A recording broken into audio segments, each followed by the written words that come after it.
जब भी बुद्धिमत्ता, चतुराई और हाजिर जवाबी की बात होती है तो सबसे पहला नाम बीरबल का आता है। वहीं अकबर बीरबल की जुगलबंदी किसी से भी छुपी नहीं।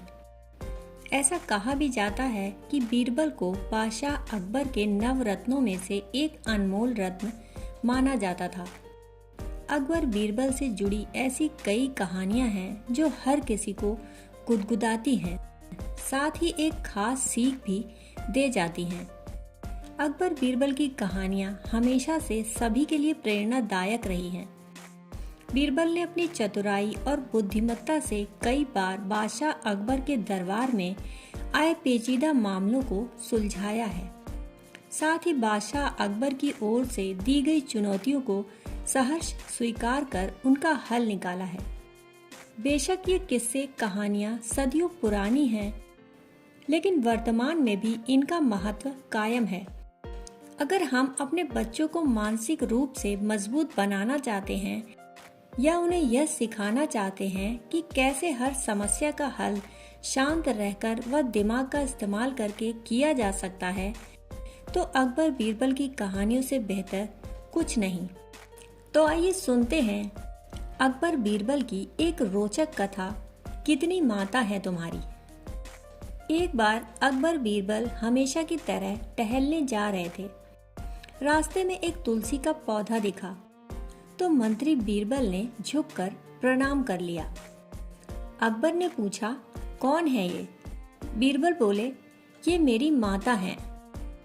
अकबर ने तुलसी के झाड़ को उखाड़कर फेंक दिया और बोला, कितनी माता है तुम लोगों की? बीरबल को उसका जवाब देने की एक तरकीब सूझी। आगे एक बिच्छू पत्ती खुजली वाला झाड़ दिखा। बीरबल ने उसे दंडवत प्रणाम कर कहा, जय हो बाप मेरे। अकबर को गुस्सा आया और दोनों हाथों से झाड़ को उखाड़ने लगा। इतने में अकबर को भयंकर खुजली होने लगी। तो अकबर बोला, बीरबल यह क्या हो रहा है? बीरबल ने कहा, आपने मेरी माँ को मारा इसलिए ये गुस्सा हो गए। अकबर जहाँ भी हाथ लगाता खुजली होने लगती। तब अकबर ने कहा, बीरबल जल्दी कोई उपाय बताओ। बीरबल बोले, उपाय तो है, लेकिन वो भी हमारी माँ है तथा उनसे ही विनती करनी पड़ेगी। अकबर बोले, जल्दी करो। आगे एक गाय खड़ी थी। बीरबल ने कहा, गाय से विनती करिए कि हे माता दवाई दे।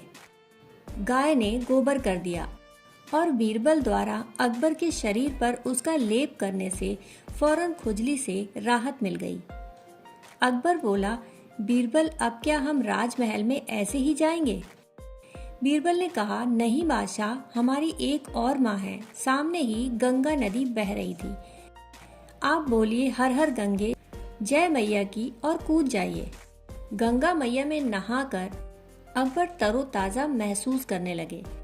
तब बीरबल ने अकबर से कहा कि ये तुलसी माता, गौ माता, गंगा माता तो जगत माता हैं और इनको मानने वालों को ही हम हिंदू कहते हैं। इसी प्रकार बीरबल की अक्लमंदी का एक और किस्सा है।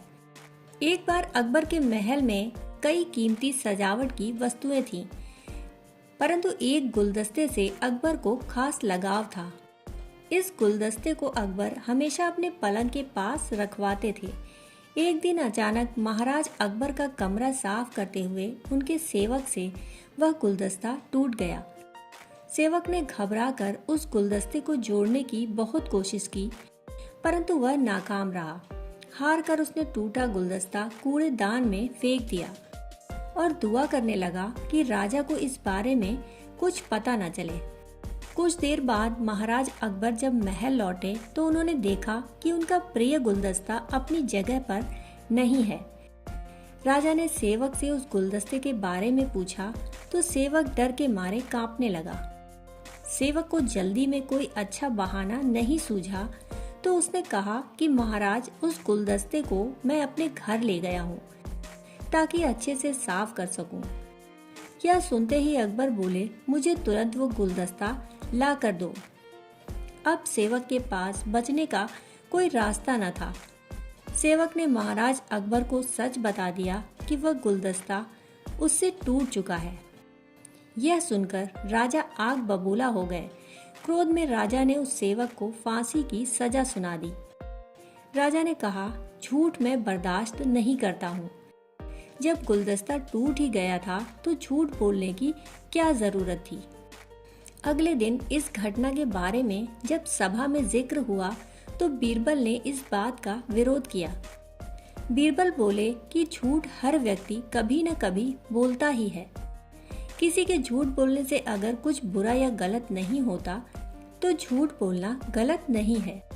बीरबल के मुंह से ऐसे शब्द सुनकर अकबर उसी समय बीरबल पर भड़क गए और उन्होंने सभा में लोगों से पूछा कि कोई ऐसा है यहाँ जिसने झूठ बोला हो। सबने राजा को कहा कि नहीं, वो झूठ नहीं बोलते। यह बात सुनते ही राजा ने बीरबल को राज्य से निकाल दिया। राज दरबार से निकलने के बाद बीरबल ने ठान लिया कि वह इस बात को साबित करके रहेंगे कि हर व्यक्ति अपने जीवन में कभी न कभी झूठ बोलता ही है। बीरबल के दिमाग में एक तरकीब आई, जिसके बाद बीरबल सीधे सुनार के पास गए।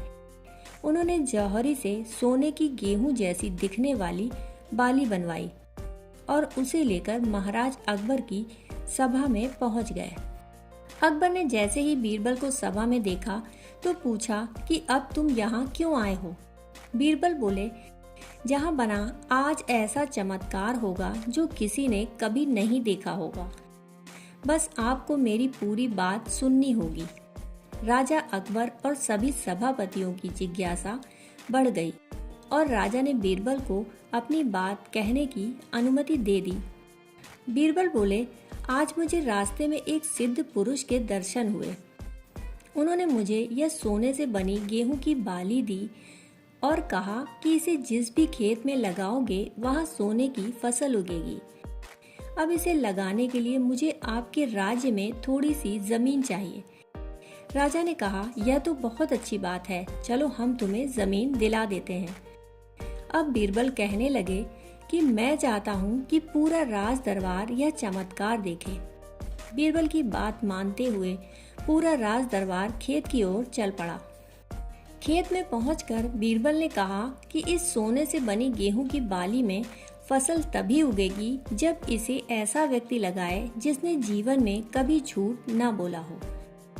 बीरबल की बात सुनकर सभी राजदरबारी खामोश हो गए और कोई भी गेहूं की बाली लगाने को तैयार न हुआ। राजा अकबर बोले कि क्या राज दरबार में कोई ऐसा व्यक्ति नहीं है जिसने अपने जीवन में कभी झूठ न बोला हो। सभी खामोश थे। बीरबल बोले, जहां पनाह, अब आप ही इस बाली को खेत में रोप दीजिए। बीरबल की बात सुनकर महाराज का सिर झुक गया। उन्होंने कहा, बचपन में मैंने भी कई झूठ बोले हैं, तो मैं इसे कैसे लगा सकता हूँ। इतना कहते ही बादशाह अकबर को यह बात समझ आ गई कि बीरबल सही कह रहे थे कि इस दुनिया में कभी न कभी सभी झूठ बोलते ही हैं। इस बात का एहसास होते ही अकबर उस सेवक की फांसी की सजा को रोक देते हैं। इस कहानी से हमें यही सीख मिलती है कि बिना सोचे समझे किसी को बड़ा दंड नहीं देना चाहिए। हर काम को सोच विचार कर ही किया जाना चाहिए। साथ ही एक छोटे से झूठ की वजह से किसी व्यक्ति का आकलन भी नहीं किया जाना चाहिए, क्योंकि कुछ परिस्थितियां ऐसी होती हैं कि लोग झूठ बोल ही देते हैं। दोस्तों, कहानी अच्छी लगे तो लाइक करना ना भूलें। मिलते हैं ऐसी ही कहानियों के साथ। तब तक के लिए अपना ख्याल रखिए। धन्यवाद।